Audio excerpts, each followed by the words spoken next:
Říká se, že láska kvete v každém věku. Ovšem, zapomíná se dodat, že na chlup stejně je na tom žárlivost. Ať už má tato emoce důvod nebo ne, žárlivého jedince dokáže dohnat ke skutkům, které připadají nezúčastněným pozorovatelům směšné nebo dokonce trapné. Jenže říkejte žárlivé manželce, ať se uklidní. Nedokáže to. A raďte žárlícímu manželovi, ať neblázní a zachová chladnou hlavu. Bude to marnost nad marnost. Žárlivost je jako infekční choroba, která vyřazuje mozek z provozu. Dnes přivádí žárlivost do soudní síně dvojici, která ještě před pár měsíci vedla úplně normální život. Bude manželství Hany a Zdeňka pokračovat? Dobrý den, posaďte se, prosím. Zahajuji jednání v právní věci navrhovatele Zdeňka Drbohlava proti odpůrkyni Haně Drbohlavové, rozené Svobodové, o návrhu na rozvod manželství podle paragrafu 755 a následujících zákona číslo 89/2012 sbírky občanského zákoníku. Pane navrhovateli, postavte se.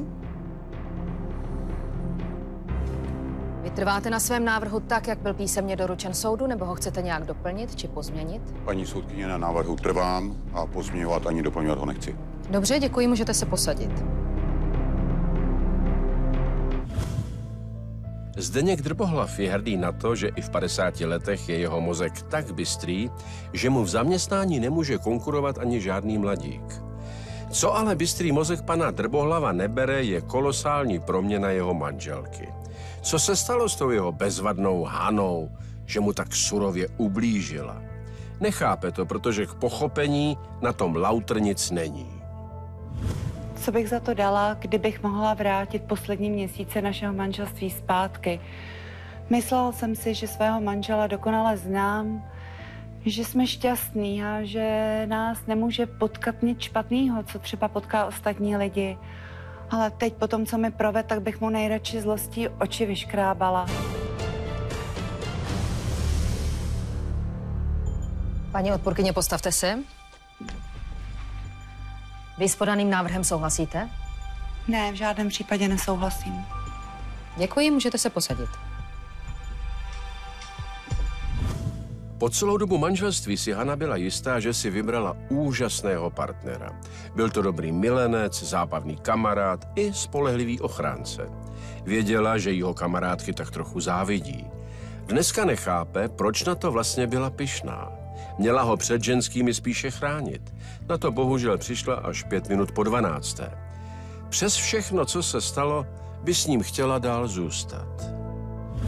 Obě naše děti jsou už naštěstí dospělé, ale ani tak jim neřeknu, co se doopravdy stalo. To fakt nemůžu. Bylo by mě před nimi trapně. Snad stačí, když jim řeknu, že si se jejich matkou už víceméně nerozumíme. Pane právní zástupce navrhovatele, předneste prosím váš návrh. Děkuji. Vážený soude, navrhovatel uzavřel manželství s odpůrkyní po delší známosti už před 23 lety. Nikdy neměl vážnější důvod k nespokojenosti, žil s manželkou ve shodě a porozumění. Pak se ale chování odpůrkyně zásadně změnilo. Denně vyvolávala konflikty kvůli malichernostem a odbývala péči o domácnost. Jak následně navrhovatel zjistil, důvodem zmíněné změny v chování byl mimomanželský vztah, který jeho žena navázala s jiným mužem. Manželství navrhovatele je rozvrácené a přestalo plnit svou funkci. Navrhujeme soudu, aby bylo rozvedeno. Děkuji. Děkuji. Tak, pane navrhovateli, postavte se. My jsme v návrhu slyšeli, že vaše manželství trvá 23 let. Je to tak? To je téměř rarita v dnešní době. Vy jste si opravdu tak jistý, že jste došli k takovým komplikacím, které nejste schopni mezi sebou vyřešit, a vy jste se tedy rozhodl vaše manželství nechat rozvést? Paní soudkyně, já tedy považuji nevěru za velmi vážnou komplikaci. Víte, moje manželka byla žena velmi férová, čestná, ale poté, co mi provedla, to znamená, byla mi nevěrná, já jí to nemohu odpustit. Hluboce mě zklamala. Dobře, tak bylo řečeno, že vy jste tedy s manželkou měli velmi harmonické manželství, že jste žili ve shodě, žádné zásadní problémy jste neměli, ano? Je to tak? Ano. Co tedy způsobilo změnu tak zásadní, která, řekněme, vyústila v nevěru? Paní soudkyně, já svoji manželce do hlavy nevidím. A upřímně řečeno, za této situaci už ani vidět nechci. Nicméně, já mám za to, že má svůj věk. Možná zjistila, že jí ujíždí vlák a zkrátka si chtěla ještě trochu užít. Pane navrhovateli, prosím popište konkrétně soudu, tedy jaké máte mezi sebou konkrétně problémy. Samozřejmě vy tvrdíte, že vaše žena vám byla nevěrná. Posuňme se trošku dál, ano? Víte, moje žena začala být protivná. Začala mít různé hloupé komentáře ke všemu možnému. Všechno, co jsem dělal, všechno, co mě viděla, bylo špatně. Já jsem si chvíli myslel a ptal jsem se i na to, že by to mohlo být z důvodu nějakých potíží v práci nebo konfliktu s naším synem či s naší dcerou. Nicméně ona mi neustále odsekávala s tím, že ať si hledím svého, a mně to tedy bylo velmi nepříjemné. Já chodím z práce poměrně dost unavený a já bych uvítal poněkud klidné soužití než takovéto hádky. Unavený si teda domů chodil, to souhlasí, ale rozhodně to nebylo z práce. To jsem teda chodil. Unavený z práce jsem chodil, aby věděla. Jasně. Tuhle o víkendu si přišel tak strašně unavený z práce, že jsi se sebral a na celý den si odjel na skvoš? Co pak takhle se chová unavený člověk? A co jsem podle tebe měl dělat? Zůstat s tebou doma celou sobotu, neděli, poslouchat ty tvoje řeči a hádat se s tebou? Ani náhodou, nejsem blázen. Tak pane navrhovateli, vy jste před chvilkou řekl, že vaše žena v určitou chvíli začala všechno, co jste dělal, komentovat. Ano. Co konkrétně komentovala? Příklad koupil jsem si oblek. Ten v práci potřebuju. Byl moc drahý. Koupil jsem si prvně v životě 2 nové pastelové košile. Říkala mi, že ze sebe začínám dělat jakéhosi zajíčka. Navíc začala potom být vulgární, což za celý život nikdy neudělala. Dobře, tak jak jste to celé řešil, tuto situaci? Já jsem se snažil situaci uklidnit, ale protože se mi to nedařilo a protože mě to zatěžuje, jak jsem už říkal, já musím být připraven a fit do práce, odpočatý, tak jsem to řešil tak, že jsem odešel k mamince a přes týden jsem u své matky přespával. Pane navrhovateli, vy si myslíte, že změna tohoto chování vaší ženy vůči vám by mohla být v souvislosti nebo jakousi reakcí? Stále hovoříte o tom, že jste byl povýšen v práci, tak tedy na to vaše povýšení? Zprvu jsem si to myslel, připouštím, že jsem si to myslel, nicméně to by byla přece sama proti sobě, teď celé to úsilí a ty potíže třeba i pracovní, které podstupují, dělám pro rodinu, tím pádem i pro ní. Tak zastavím se u toho, vy jste řekl, že jste přespával u své maminky, je to tak? Ano, přespával jsem u své Jak dlouho maminky. jste přespával u své matky? U matky jsem byl vždycky od pondělí do pátku, na sobotu a neděli jsem se vracel domů, protože se domů vraceli také naše děti, syn s dcerou, oni studují mimo Prahu, takže jsem se s nimi chtěl vidět. Ale ty výstupy mé manželky začaly i před dětmi, takže nakonec jsem se rozhodl, že si zbalím svoje věci a u matky jsem vlastně trvale. Domů se vracím jenom, když potřebuji nějaké věci, a to jenom tehdy, když nikdo není doma, upozorňuji. Tak, pane navrhovateli, jak jste se vy dozvěděl, že vaše žena má přítele? Přítele? Přítele. Paní soudkyně, přítele. Ona má milence. Ona má chlapa, se kterým spí. Prosím tě, co to tady plácáš za nesmysly? Představ si, kdyby se tohle odehrávalo v Orientě. Víš, co by tam s tebou udělal jako s nevěrnou ženou? Tak se uvědom. Orient necháme orientem, my tady soudíme podle českého práva, nikomu nevyhrožujte, nikoho nezastrašujte, ano? A pokuste se odpovídat na otázky soudu či právních zástupců klidně. Ano? Ano, vynasadím se. Pane navrhovateli, vy jste mi neodpověděl na mou otázku. Jak jste se tedy dověděl, dobře pojmenuji to jinak, jak jste se dozvěděl, že vaše žena má jiného muže? No, začaly mi do práce chodit anonymy. Zprvu jsem si myslel, že by to mohl být někdo, kdo chce mé manželce škodit, třeba zaměstnání z nějakého mě neznámého důvodu.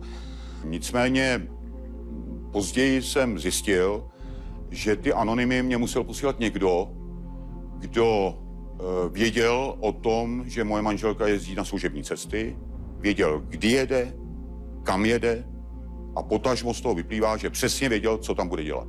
Jak jste tedy zjistil, že má mimo manželský poměr? Paní soudkyně, dopadl jsem tak, že jsem si najal soukromého detektiva. Vy jste si najal prostě soukromého detektiva, ano? Dobře, takže můžeme se u toho zastavit. Co zjistil ten soukromý detektiv?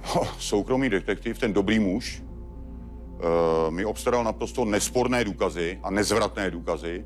Přinesl mi dostatek informací a fotografie. Jako důkazy a fotky z mých služebních cest? On mi nevěří. Co to je za nesmysl? Já to nechápu. To je naprosto... Mluvíš tady stále o stejném nesmyslu. To je naprosto směšný. Tvoje rádoby fiktivní cesty, konkrétní cesty s konkrétními důkazy, informacemi a fotkami. Jsi se asi zbláznil. Tak, děkuji, pane navrhovateli. Soudu to prozatím stačí, můžete se posadit.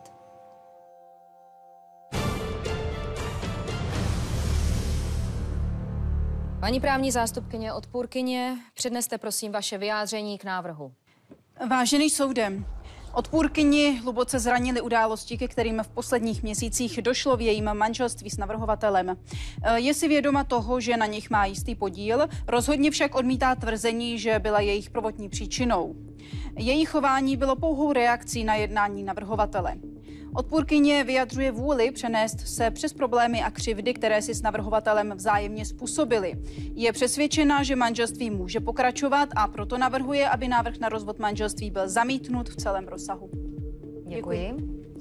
Tak, paní odpůrkyně, můžete se postavit.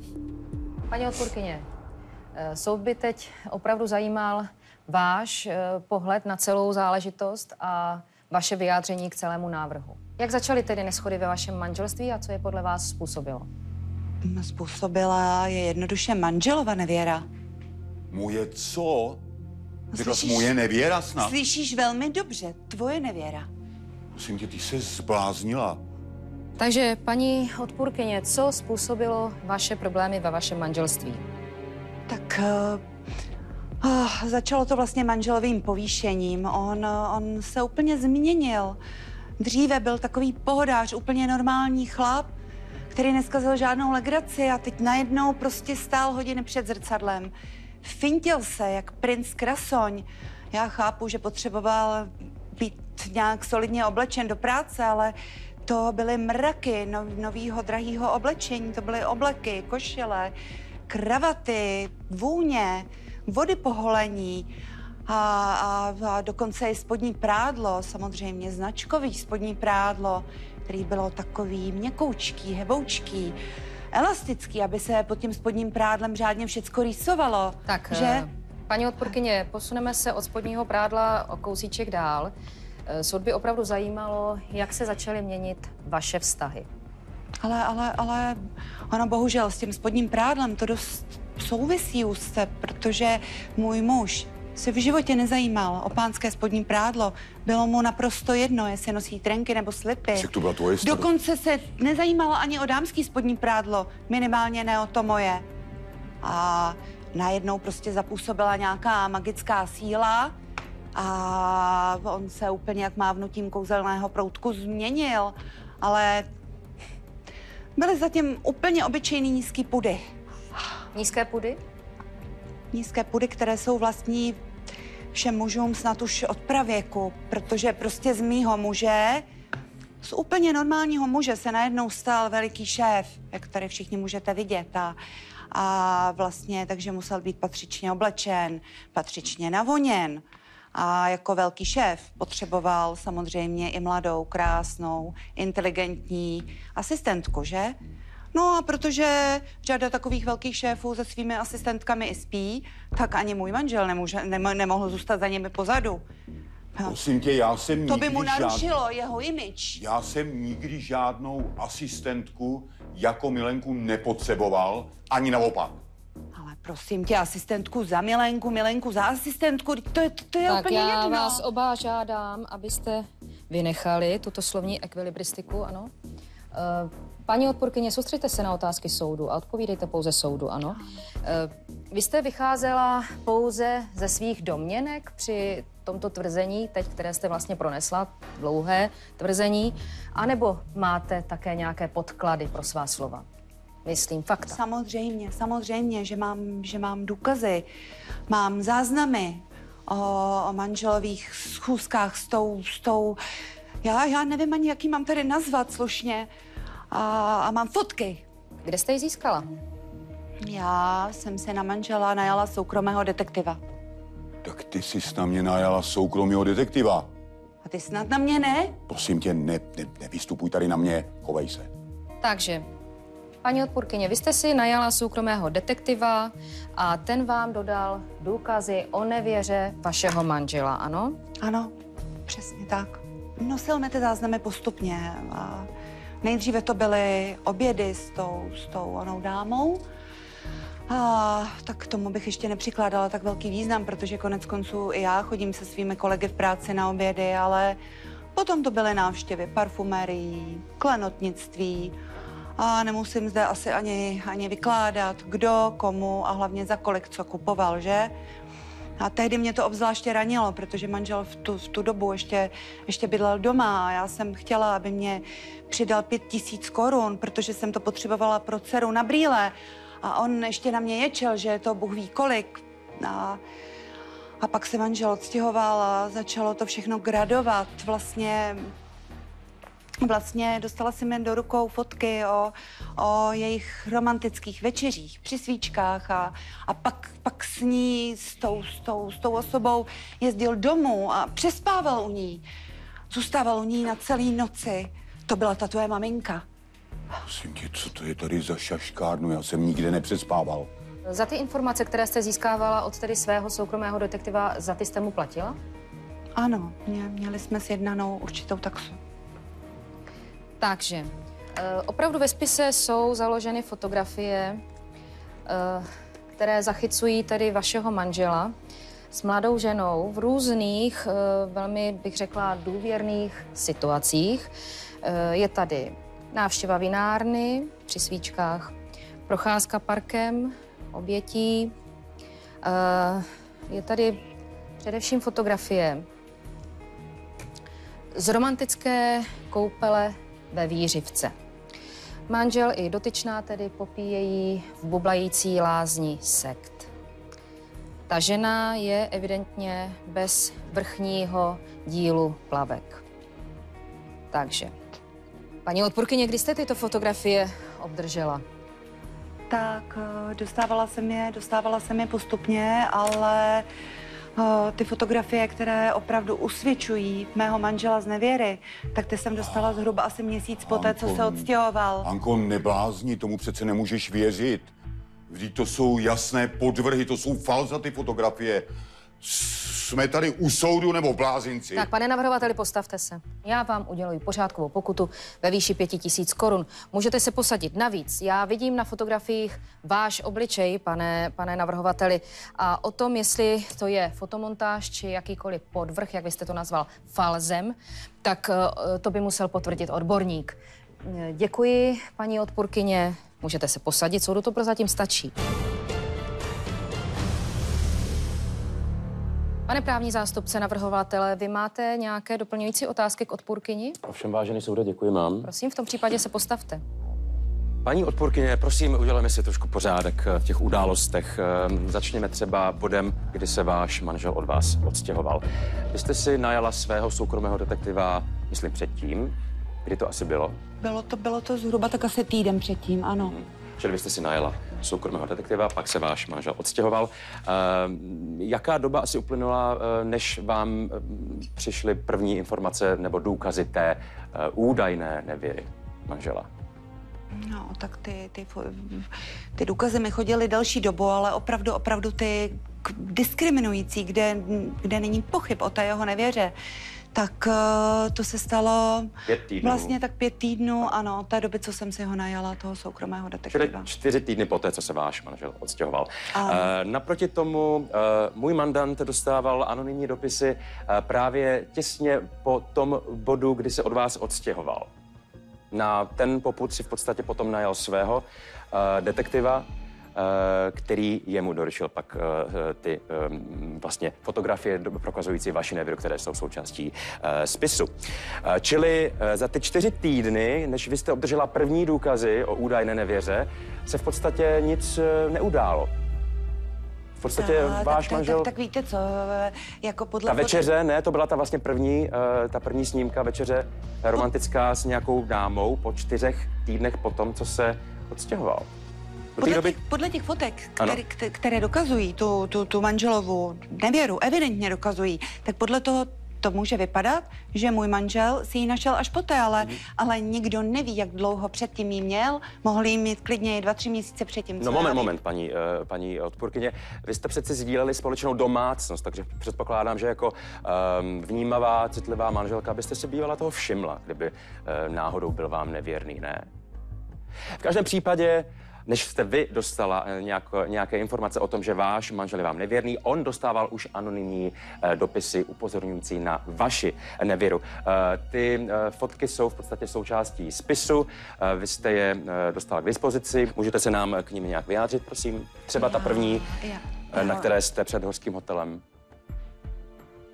Co nám k tomu můžete říct? Ano, to se jedná o zhruba 4 fotografie, kde jsou vlastně z naší služební cesty, o které můj manžel velice dobře věděl, že popište nám, prosím, ano, co vidíme na té fotografii. Ten muž je opravdu mladý, galantní, velmi pěkný, ale je to náš podnikový řidič a byla to jenom shoda náhod, že jsme kráčeli bok po boku k našemu služebnímu vozu, ve kterém ostatně seděly už 2 mé kolegyně, které mi můžou dosvědčit, že s tímto mužem jsem v životě žádný vztah neměla. To je...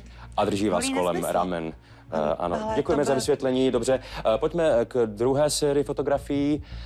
Na níž jste zachycena v obětí s nějakým mužem. Bohužel mu teď nevidíme do tváře, takže nemůžeme posoudit, jestli opravdu jde o toho vašeho šoféra nebo ne. Co nám k tomu můžete říct? Kdo to je? Já jsem tu fotku viděla a nevím, kdo ji udělal. Nevíte, kdo ji udělal. Dobře, nebudeme chodit kolem horké kaše, paní odpůrkyně. Třetí série fotografií vás ukazuje v choulostivé situaci. Jste velice spoře oděná. Vedle vás leží nahý muž na posteli. Je tam další fotografie, kde ještě odcházíte z toho pokoje směrem třeba do koupelny, snad se osvěžit po zážitku, nevím. To taky bohužel... už nepokračujte. Už to stačí. Já s těmihle fotografiemi jsem byla obeznámená, až viděla jsem je teď poprvé ve spise a nedovedu si to vysvětlit, jak vznikly. Čili jestli vy si nedovedete vysvětlit, jak vznikly, tak zřejmě jste ty fotografie nepořídila vy. Taky předpokládáme, že tam asi nebyla nějaká třetí osoba. Z toho vyplývá jedině, že to mohl být ten muž, který je s vámi na fotografii. Kdo je odpovědný za ty fotografie, ano? Vypadá to tak. Bohužel. Čili přiznáváte, že se nejedná třeba o fotomontáž, ale že tu situaci jste ve svém životě vy zažila, prožila. Paní odpůrkyně, já jsem se vás na něco ptal, prosím, odpovězte mi. Prožila jste tu situaci, která je zachycena na této fotografii? Ano. Slyšíte to? Slyšíte to všichni? Ty to taky slyšíš. Takže je to tak, že jsi byla nevěrná. Prosím tě, jestli jsi už chtěla být nevěrná, tak si směla najít chlapa, jinýho než toho, který to všechno s váma nafotí a pošle to tvýmu manželovi. Ale Zdeněčku, prosím tě, ty jsi si s tou nevěrou začal. Já už ty to vůbec nechápeš, teď já tě miluju. Já jsem na žádnýho jinýho chlapa v životě ani nepomyslela. Já už vím, proč to udělal. On chce, aby ses rozvedla. A že jsi na žádnýho chlapa nepomyslela? No, to může říkat 1000krát, ale když ses takhle domluvila s chlapem, který to nafotí, pošle mně, chce, aby ses rozvedla, tak se buď stala obětí podvodu, anebo nebo s ním na tom spolupracuješ. Ale to tak nebylo. Ty jsi si s tou nevěrou začal. To byla... Paní odpůrkyně, já to trošku shrnu, jestli teda je vám to známo nebo ne, nebo jste si toho vědomá, právě jste se přiznala ke své nevěře.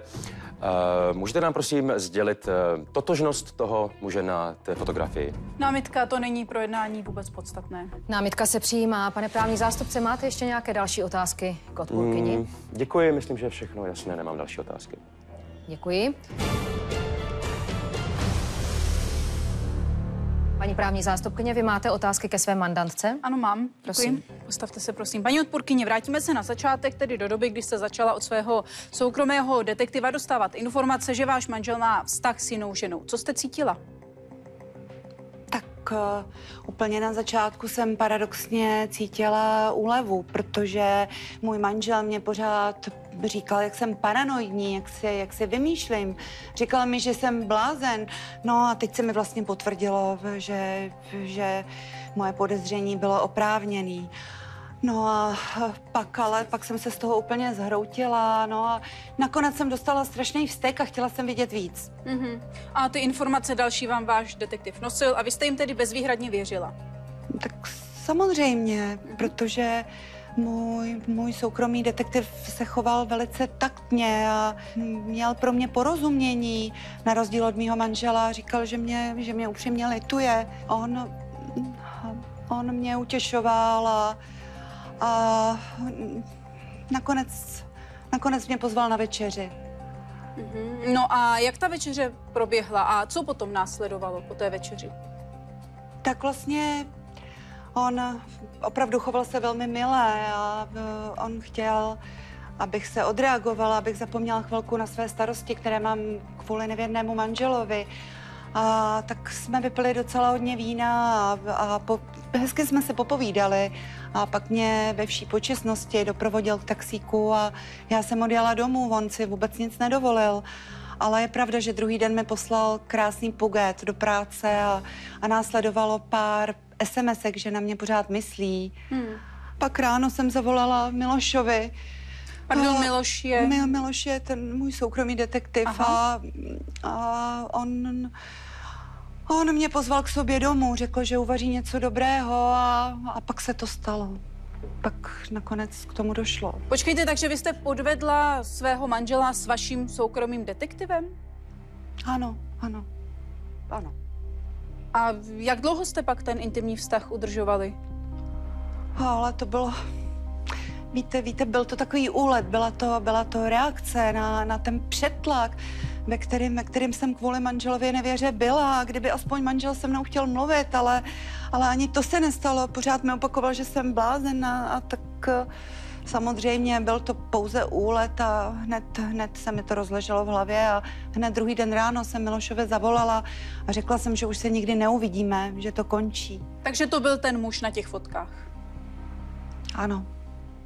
Dobře, takže když to shrneme, vy jste podlehla jeho přemlouvání, především tedy důkazům, které dokazovaly nevěru vašeho manžela.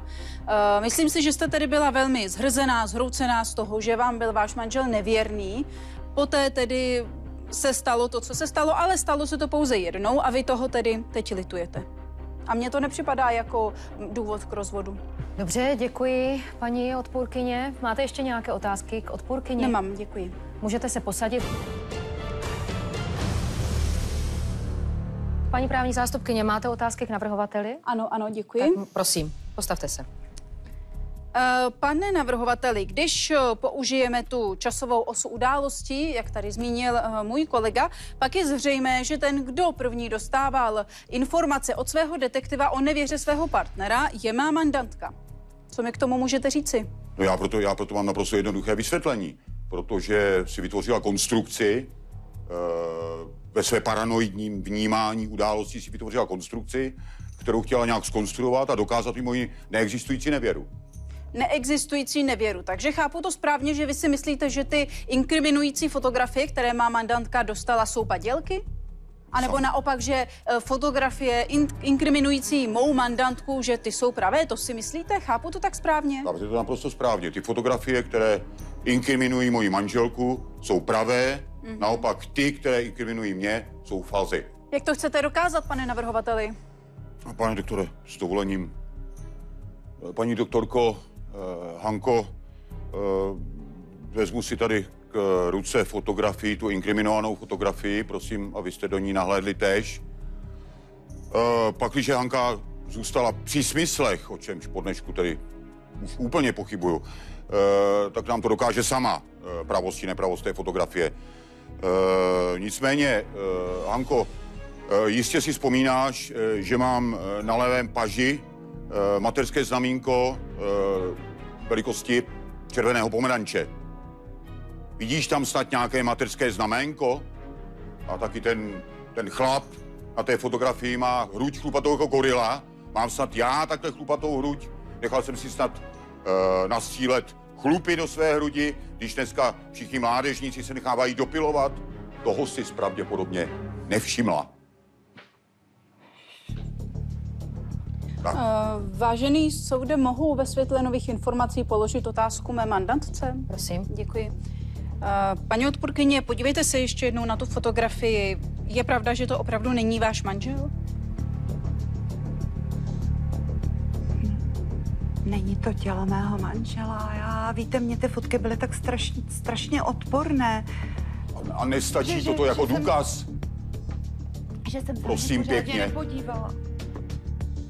No, paní odpůrkyně, vypadá to, že jste se stala obětí podvodu. Řekněte nám, kdybyste nedostávala mylné informace, chovala byste se stejně? Reagovala byste tak? Tak já jsem z toho v obrovském šoku a je pravda, že jsem manžela podezírala, žárlila jsem na něj, ale samozřejmě bych se mu nikdy nepomstila s nevěrou. Já nevím, co říct. Paní právní zástupkyně, máte ještě nějaké otázky k panu navrhovateli? Nemám, děkuji. Můžete se posadit. Máte další otázky? Ne, nemám žádné otázky. Děkuji. Pane právní zástupce navrhovatele, vy máte nějaké otázky ke svému mandantovi? Děkuji, z naší strany je to, myslím, jasné, nemám další otázky. Děkuji. Děkuji. Soudu to prozatím stačí. Jednání pokračuje v dokazování výslechem prvního svědka. Soud předvolává svědkyni Bohuslavu Linkovou, rozenou Zelenkovou. Dobrý den, paní svědkyně. Dobrý den. Paní svědkyně, v jakém vztahu jste k oběma účastníkům jednání? No tak to jsou dobří známí, protože my bydlíme už strašně let v jednom domě, přes 20 let bych řekla. Ta moje žena se fakt musela zbláznit, že si vzala za svědkyni právě tuhle paní Bohunku. Ona je vyhlášenou přebornicí ve sbírání drbů a mohla by klidně dostat zlatou medaili za rychlost roznášení informací a lží po celém okolí. Paní svědkyně, co byste mohla říci o manželství navrhovatele a odpůrkyně? No tak oni se vždycky chovali spíš tak jako nenápadně. Nic extra se tam nedělo, o čem by se třeba v domě mluvilo, to teda vůbec ne. Takový manželství jako široká řeka. Jako široká řeka. Co ti myslíte? Tak si představte široká řeka, že jo, to ono to tak jako pomalu plyne. Nikde žádná vlnka, žádná peřej. Taková nuda. Jinými slovy, vedli velmi klidné manželství, ano? No, ano. Tak, co víte o současné situaci? No, to je ovšem úplně jiná opera, protože tady pan navrhovatel je teďko velký manažer a hned to je teda taky vidět. Na chodbě sotva pozdravil. Vždycky si to kráčel, jak po vejcích, s taštičkou za 10 000 a za ním vždycky takovej oblak vůní trochu jako z Ruska teda. Jo. Tak oblak vůní necháme v Rusku a budeme se tedy věnovat opravdu současné situaci manželství pana navrhovatele a paní odpůrkyně. Tak to zněla otázka, paní svědkyně. Ano, já bych se k tomu dostala. Je to prostě tak, si myslím, že když chlap, kterýmu je 50, se začne najednou fintit jako panic před prvním rande, a když naproti tomu jeho žena chodí s červenýma, ubrečenýma očima, tak je jasný, že se tam něco děje. Na to člověk nemusí být rozvědčík, aby tohle to pochopil. Dobře, vy jste si všimla ubrečených očí paní odpůrkyně. Projevovaly se jakési nesoulady mezi manželi i jinak? Ano, tam právě potom se bylo slyšet třeba bouchání dveřma nebo nějaký hádky, ale teda o čem se hádali, to nevím, to bohužel nevím.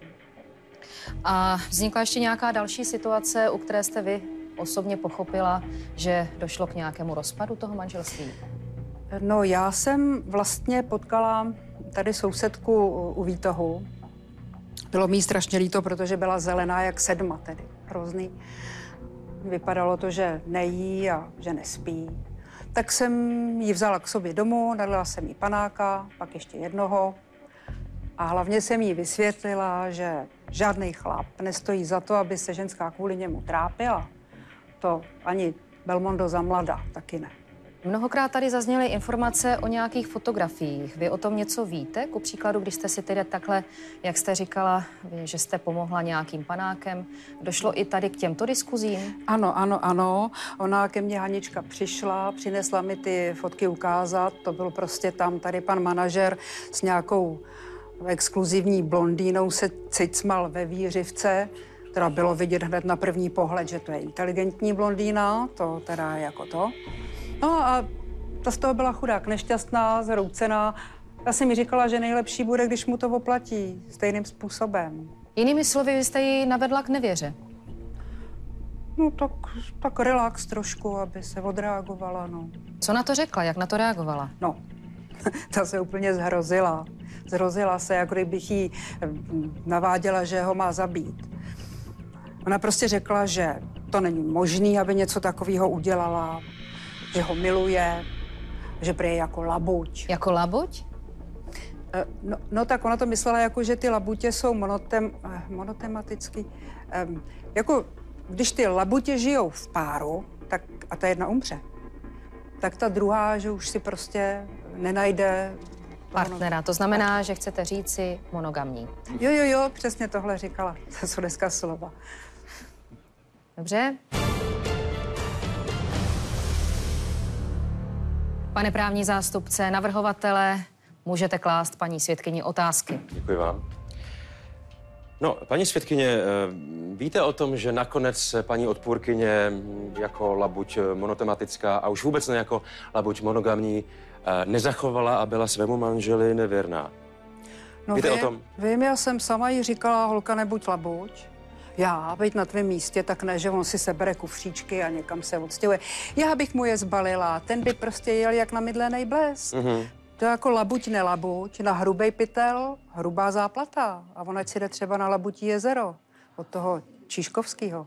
No, dovolte, abych vás upozornil a teda řekl vám to, že fotografie, které poukazovaly na nevěru mého mandanta, se tady prokázaly jako falzifikáty, jako fotomontáže, jako nepravé. Naproti tomu fotografie, které dokazovaly nevěru tady paní odpůrkyně, ona sama přiznala jejich pravost. To znamená, že nevěra mého mandanta se vůbec nestala. Ale tak já jsem ty fotografie viděla, tak no. jako vy říkáte, že to někdo padělal? Ano, říkám to, že fotografie, které prokazovaly nevěru mého mandanta, se ukázaly jako falzifikáty. Čili nevěra se nestala. Děkuji, nemám další otázky. Děkuji. Paní právní zástupkyně odpůrkyně, vy máte otázky ke svědkyni? Ano. Prosím. Paní svědkyně, mluvila s vámi má mandantka o nevěře se soukromým detektivem? No, říkala mi to a hlavně teda řekla něco, co mě hlava nebere. A co vám řekla? Ona říkala, že to bylo pod její úroveň. Chápete? Ona prostě se tady jednou dopustila nevěry. Všichni víme, že poprvé to stejně za nic nestojí. A ona jako z toho byla tak víc nešťastná, než z toho, co jí tady páchal ten navrhovatel, ten její manžel. Protože ty fotky, to teďko vy říkáte, že teda nejsou pravý, ale ona to nevěděla. To nebylo poznat, já jsem to taky nepoznala. Pokračovala pak ve své nevěře dál, nebo ne? Ne. Ona se s ním hned rozešla. Říkala teda, že jí volal i do práce, že jí posílal kytky, protože se mu podle všeho hodně líbila. A vy jste viděla ty fotografie, které pořídil on sám při jejich milostném setkání? No, to jsem bohužel nevěděla. To jsem neviděla, ona mi to teda popisovala, ale je to hrozný teda. Víte, já nedojdu pochopit, že na prvním rande si ten člověk jako pořizuje fotky zřejmě jako nějaký důkaz, když ho potom odmítla, aby to poslal manželovi, já nevím. Já čtu detektivky, tam by to tak mohlo být.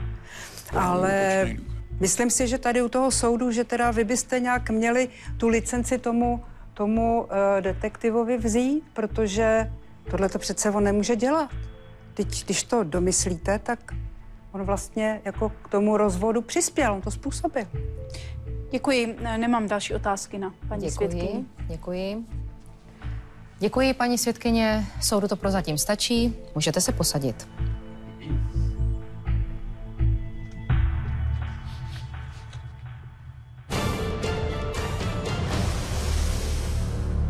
Jednání pokračuje v dokazování výslechem druhého svědka. Soud předvolává svědka Roberta Plcha. Dobrý den. Dobrý den, pane svědku. Pane svědku, v jakém vztahu jste k účastníkům jednání? Tak tady pan Drbohlav si mě najal skrze naši agenturu jako soukromého detektiva, takže ho znám jako klienta. A tady paní znám pouze jako sledovanou osobu. Tak tohle je manželův soukromý detektiv. Jenom doufám, že to nebude stejný darebák jako ten můj. Jinak budu mít zase z ostudy kabát. Pokud tady bude lhát a vymýšlet si, tak už se snad rovnou seberu a uteču odsud pryč. Pan navrhovatel mi ukázal jisté anonymní dopisy, které mu vlastně docházely a které popisovaly nevěru jeho manželky. A on jako každý chlap chtěl prostě vědět, jestli je to pravda. Takže nás pověřil tím, aby jsme zjistili, jak se věci mají. V předchozích výsleších jsme zaslechli, že jste panu navrhovateli předal fotografie jeho manželky, jak vychází s cizím mužem z horského hotelu a nasedá do auta. Ano, to je pravda. Je to tak. Kdy jste tyto snímky pořizoval? Vy jste si nevšiml, že v předmětném autě už sedí další dvě osoby? Ne, to jsem si nevšiml, bohužel to auto mělo tmavá skla, takže absolutně jsem nemohl vidět, že tam někdo vzadu sedí. Když jste to auto sledoval předtím, než tam nastoupila odpůrkyně s tím cizím mužem, vy jste neviděl, že do toho předmětného vozidla nastupují ty dvě osoby? Jak je to možné? Je to možné, protože mým úkolem bylo sledovat tady paní odpůrkyni a to, co dělá ona a muži, s kterými se stýká. Takže já jsem sledoval ji a toho muže, s kterým vystupovala z hotelu. Nevěděl jsem, že právě budou nastupovat tady do tohoto auta a kdo tam nastupoval předtím. A jediné, co jsem viděl, je, že s tím mužem vystoupila z hotelu a že jí nesl tašku, že jí položil ruku na záda, že se smáli na sebe, povídali si a vypadalo to, že se velice dobře znají. Dobře, děkuji, soudu to prozatím stačí. Paní právní zástupkyně odpůrkyně, můžete začít s výslechem. Děkuji. Pane svědku, vedle těch snímků ze služební cesty mé mandantky, pořídil jste ještě nějaké další jiné fotografie, které by zachycovaly její setkání s jinými muži? Ano, byly tam ještě dva muži a dvě situace, které jsem nafotil a předal jsem klientovi. A můžete nám říci, co zachycovaly ty fotografie? Byly důvěrné? Tak nebyly moc důvěrné. Jedno byla schůzka v kavárně, ano, a další byla návštěva divadla s neznámým mužem, kde bylo vidět taky, jako, že se zná s těmi muži, ale ty schůzky nějak nepokračovaly a paní odpůrkyně potom se rozešla s těmi muži a jela domů tramvají sama. Zenku, si tam za mě děláš legraci, ty jsi mě opravdu nechala sledovat, když jsem šla do divadla s tvým vlastním bratrem? Ale Janko, prosím ti, tohle nestojí za řeč. Já jsem pak samozřejmě Karla poznal, uvědomil jsem si, že jste zařizovali to divadlo a i tu schůzku s Čeňkem. jsem pochopil tak, že jste pravděpodobně řešili něco ohledně chaty. To snad ani nestojí za řeč. Tak ty jsi to pochopil, tak to bych ti měla asi poděkovat, No že? to bys měla mě být vděčná, že jsem vůbec takhle mírný. Takže, pane svědku, žádné fotografie inkriminující mou mandantku jste tedy nepořídil? Ne, nepořídil. Nebyla tam vlastně situace. Ale můj klient mi potom vlastně sám předložil fotografie, které získal z neznámého zdroje a tam už bylo vidět víc a tam mě pověřil dalším úkolem. No a k čemu jste došel? Nebo co tam bylo vidět více? Tam už byla vlastně jako intimní situace tady paní odpůrkyně s jiným mužem a tady můj klient samozřejmě chtěl znát totožnost toho muže, což bohužel se jako z těch fotografií nedalo poznat, protože ten muž tam na všech těch fotografiích byl tak, že mu nebylo vidět do obličeje. Takže já jsem měl určitě jako osobní podezření, kdo by to mohl být, ale to bych nerad jako vyslovoval nahlas, protože to je spekulace a ten člověk prostě nebyl vidět, abych ho mohl rozpoznat na 100%. Vážený soude, má mandantka pořídila při procházce s dotyčným fotografii jeho, když kupoval zmrzlinu a je na ní vidět jeho obličej. Mohu svědkovi fotku ukázat k nahlédnutí? Prosím. Děkuji. Pane svědku, mohl to být tento muž? Jako znám toho muže, je to, co jsem si myslel. A kdo to je? Je to bohužel náš bývalý kolega Miloš Sedláček, který byl propuštěn z naší agentury, protože, jak to říct, zneužíval ženy, které měl jako klientky. Děkuji. Vážený soude, mohu krátkou cestou doručit fotografii rozpisu? Přistupte. Ano, děkuji, bude založeno jako důkaz. Děkuji. Pane svědku, vy nám můžete sdělit nějaké detaily o důvodech rozvázání pracovního poměru s panem Sedláčkem? Já myslím, že můžu, protože není to žádné tajemství, navíc on si nezaslouží vůbec, aby ho někdo kryl. On poškodil vlastně i dobré jméno naší agentury tím, co dělal. On měl takový, jakoby, jak bych to řekl, skoro scénář, jak postupoval, když měl klientky, ženy, které chtěly prověřit, jestli je manžel věrný nebo nevěrný, tak on s nimi rozehrál takovou citovou hru, projevoval jim soucit, lítost, náklonnost, porozumění, že je na jejich straně a v podstatě pak jim dával najevo víc a víc, že se jim jako, že se mu líbí ty ženy a všechno to směřovalo vlastně k tomu konci, kdy on jim oznámil, že ten muž jim je nevěrný a dokonce on zašel tak daleko, že když ty důkazy nebyly, tak on je vytvořil. On je sfalšoval, on je nějakým způsobem vyrobil, vykonstruoval a prostě vždycky to skončilo tak, když ta žena se mu teda líbila a chtěl jí, že jí předložil takové důkazy o manželově nevěře a pak využil té situace. To znamená, buď ta žena se byla rozlobená, chtěla se pomstít, že jo, nebo byla rozhozená, zhroutila se psychicky, cítila se opuštěná, podvedená. No a on to vlastně využil k tomu, aby ji dostal do postele. Omlouvám se, ale tak to bylo. Děkuji, pane svědku. Paní právní zástupkyně, vy máte ještě nějaké další otázky ke svědkovi? Vážený soude, toto překvapivé zjištění my ale považujeme za zásadní, protože má mandantka se stala obětí podvodníka. A na svědka nemám další otázky. Děkuji. Stálo ti to, prosím tě, za to? To ses nemohla normálně mě ptát a věřit tomu, co ti říkám, Manko, prosím tě. Já jsem s tebou chtěla o tom mluvit. Jestli Prosím. se na to nepamatuješ. Prosím tě, nekřič tady na mě, já už to nemůžu snášet. Já nekřičím. Tak, pane navrhovateli, křičíte na paní odpůrkyni vy. Můžeme pokračovat? Pane právní zástupce, máte-li nějaké otázky ke svědkovi? Prosím. Mám, děkuji. Pane svědku, představme se ještě jednou u těch fotografií, konkrétně o důkazech takzvané nebo údajné nevěry mého mandanta, které předložila protistrana. Už jsme si tady vysvětlili, že ty záběry z výřivky, kde je můj mandant nahý s nějakou slečnou, se ukázaly jako falzifikát, jako fotomontáže. Vy jste viděl i ty další fotografie, co si o nich myslíte? Ano, já jsem je viděl, já jsem je pečlivě prozkoumal a musím říct, na první pohled vypadají věrohodně.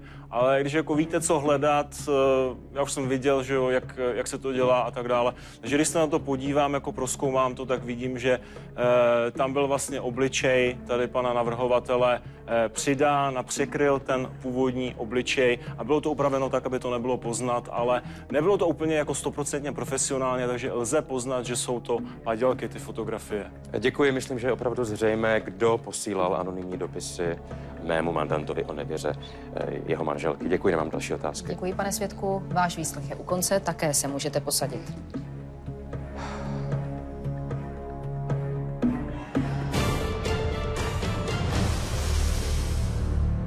Tak, právní zástupci, máte nějaké další náměty na doplnění dokazování? Vážený soude, mohl bych se prosím poradit s mým mandantem? Prosím, ale krátce, ano?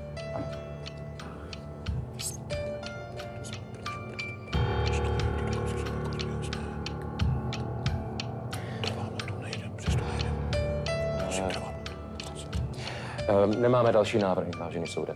Děkuji. A z vaší strany? Ne, nemáme, děkuji. Děkuji. Soud usnesením vyhlašuje dokazování za ukončené. Nyní dávám prostor pro vaše závěrečné návrhy. Prosím, pane právní zástupce, předneste váš závěrečný návrh. Vážený soude, máme za jednoznačně prokázané, že manželství navrhovatele je rozvráceno, a to z viny jeho manželky. Můj mandant nevidí možnost obnovení manželství z důvodu ztráty důvěry k odpůrkyni a proto navrhujeme, aby bylo rozvedeno. Děkuji. Děkuji. Váš závěrečný návrh?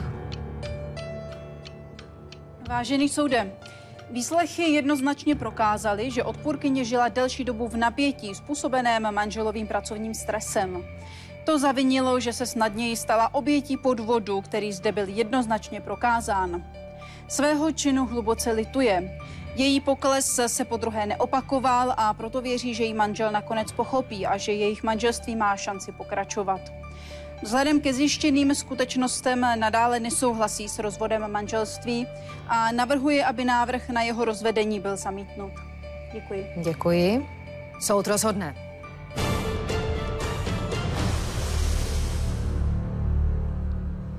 Přítomní, vyslechněte usnesení soudu.